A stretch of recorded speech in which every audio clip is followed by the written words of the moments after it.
So this is something that I think generally people don't think about, stuff like this. And my next question for you is, it seems that more and more in today's society and just the societies in the world today, people are more depressed, more anxious, more suicidal than ever before.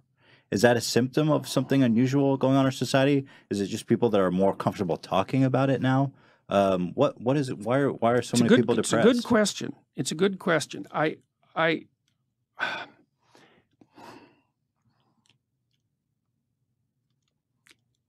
I think at least part of it is the complexity of our society. It isn't certain how the future is going to lay itself out, and it isn't certain that what you knew in the past is going to be sufficient for you to move forward into the future.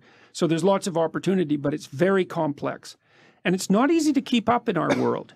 You know, like if you look around the world, you might think, well, the happiest people are those where the standard of living is the highest. That's actually not the case. Right. And you think, okay, but why wouldn't that be the case? It's like, what do you want? Malaria and death at 40? Obviously not. But then you think, okay, what's the price you pay for a high standard of living? Well, that's easy. You virtually always sacrifice the present for the future. You're always working. I mean, you guys, you're fairly influential and you've got this good thing going, but like it could crash at a moment's notice. You better keep your eye on it. And every day you're thinking, okay, this has to be done and this has to be done and this has to be done. And it pays off. I mean, you have a nice studio and I would presume a reasonably comfortable life, but it's not like you're not running on a treadmill to keep that going. And so that's security and it's health, but it isn't necessarily happiness, and it's certainly not necessarily freedom from anxiety. Sure. And I would say most people in the modern world, weirdly enough, have far too much to do. You know, 2 career families and a couple of kids. It's like, man, you're done. That's 60 hours a week of flat out work. Yep. So, and that can be too much.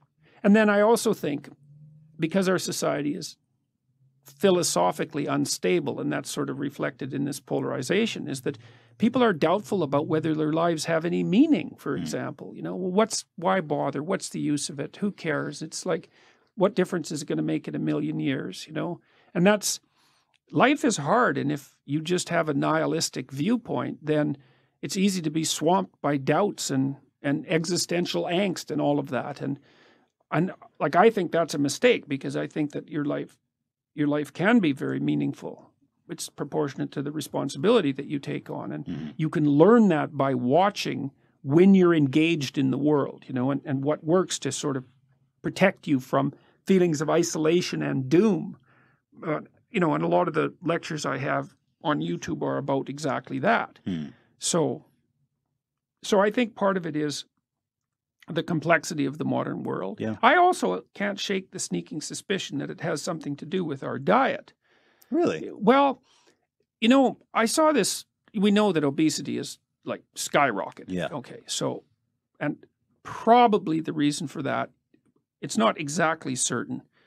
There might be complicated reasons for it, but certainly one of the reasons is that people eat far too many carbohydrates. Right. You know, I saw this video from World War II about and in one of the scenes they showed all these men in New York lining up to be inducted, and it's like, you know, 20 blocks of guys with no shirts on standing in line to be inducted. Every single one of them was bone thin. Do you think it's the insecurity and the negative feelings that come with being overweight, or the actual food? No. I think there's something wrong with what we're eating. Interesting. And, yeah, I mean, there's more and more evidence that dietary sensitivity, for example, is linked to conditions like schizophrenia. Really? And so, yes. Watch out for that bread, y'all. Well, and also, your gut bacteria, turns out, which you have a lot of, you have about 100 times more bacterial cells in your body than human cells. Which is really quite a freaky thing to think about. Luckily, they're quite tiny, because otherwise you'd be like a giant amoeba, you know. But the gut biome produces a lot of neurochemicals, and so it does play an integral role in the regulation of your mood, which is also a very strange thing. I've been following that, just how bacteria is starting to play more in human health, like probiotics and stuff like this can regulate your mood.